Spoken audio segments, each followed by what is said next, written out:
European Union leaders and Turkey have agreed in principle a plan to confront the current migration crisis, but they need more time to work out the details. A last-minute call by Ankara for more money and quicker access to European visas in return for its help came too late for a full assessment. Euronews reporter Gulsum Allen said, "The negotiations were difficult. The next step, another two-day European meeting starting March the 17th, which will once again include Turkey."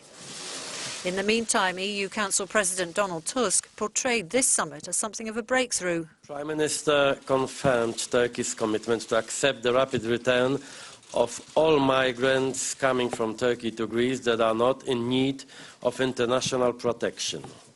The EU will support Greece in ensuring comprehensive, large-scale and fast-track returns to Turkey. All the above-mentioned decisions send a very clear message that the days of irregular migration to Europe are over. While agreeing to take back migrants who don't qualify for asylum to alleviate the situation in Greece, Turkey's Prime Minister is asking for a doubling of EU aid to €6 billion. Our objective is to discourage illegal migration, to prevent human smugglers, to help people who want to come to Europe through encouraging legal migration in a disciplined and regular manner. But Greece wants more action. Athens also wants the bloc to speed up the process of relocating asylum seekers from them to other EU countries.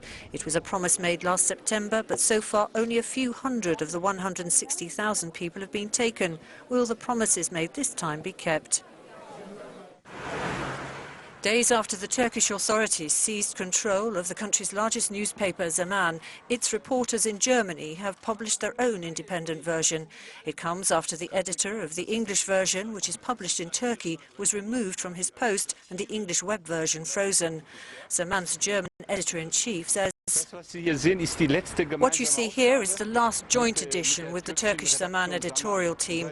As of Sunday, or rather as of today, we're publishing a Zaman issue which is no longer in cooperation with Zaman in Turkey because it was seized by the state.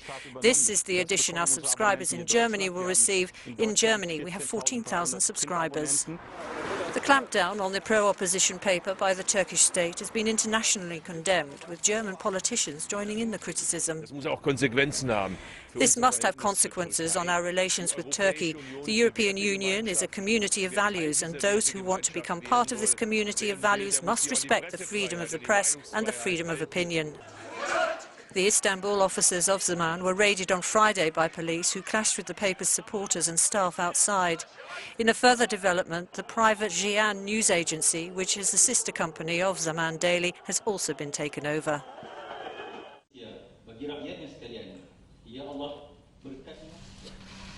A minute's silence in the Malaysian Parliament to mark the second anniversary of one of the world's greatest mysteries in aviation history.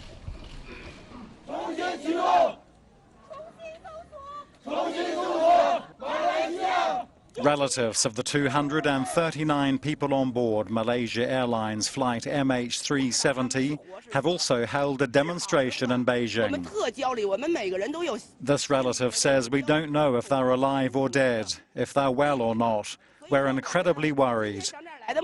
We all have anxiety, phobias and depression.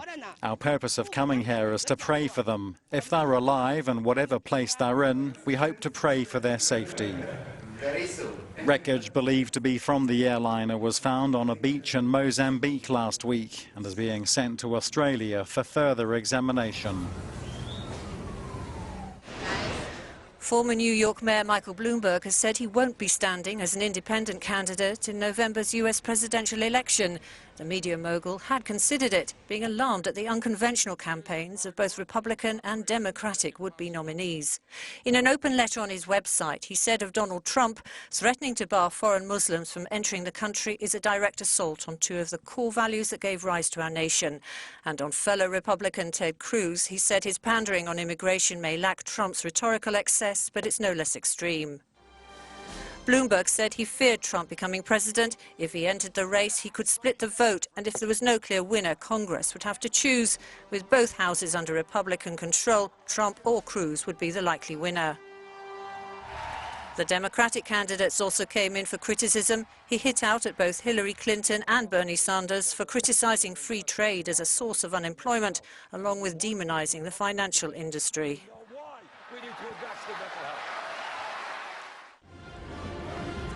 Hollow warnings. Washington doesn't think so, saying it takes North Korea's threats to use nuclear weapons seriously.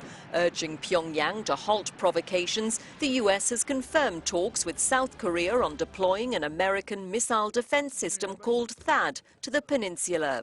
The joint working group, the ROK and US joint working group consultations on a possible THAAD deployment to U.S. Forces Korea has begun. They met for the first time on the 4th of March, and the working group is headed by senior officials both from U.S. Forces Korea and the South Korean Ministry of National Defense.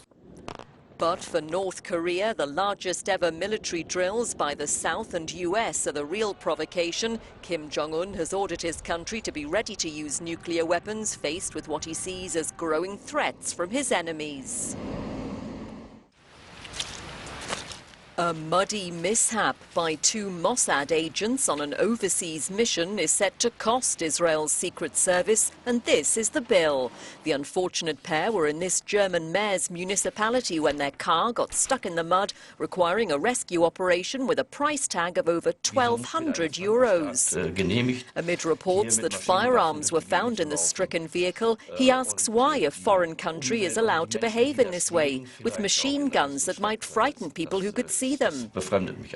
It all dates back to last December, when the agents were in Kiel in northern Germany to oversee the transfer of a locally built submarine to the Israeli city of Haifa. Given the cost of the spooks' sticky situation, one can only imagine that in Mossad their name is mud. Paris is preparing for the possibility of a major flood on the scale of the city's Great Flood of 1910. An emergency simulation drill is testing how the French capital would cope if the rivers Seine and Marne burst their banks. Nobody knows when or even if another big flood will happen, but another Paris flood could cover up to 500 square kilometers, affecting more than 800,000 people. Power cuts would plunge over 1 million families into darkness, and thousands would need to be evacuated to emergency shelters. 61 years ago, both rivers overflowed onto the streets of Paris. And more recently, in 1979, the rivers rose to near record highs. If that happened today, repairing the damage would cost in the region of 20 billion euros. The French authorities need to make sure any emergency plans will run as smoothly as possible.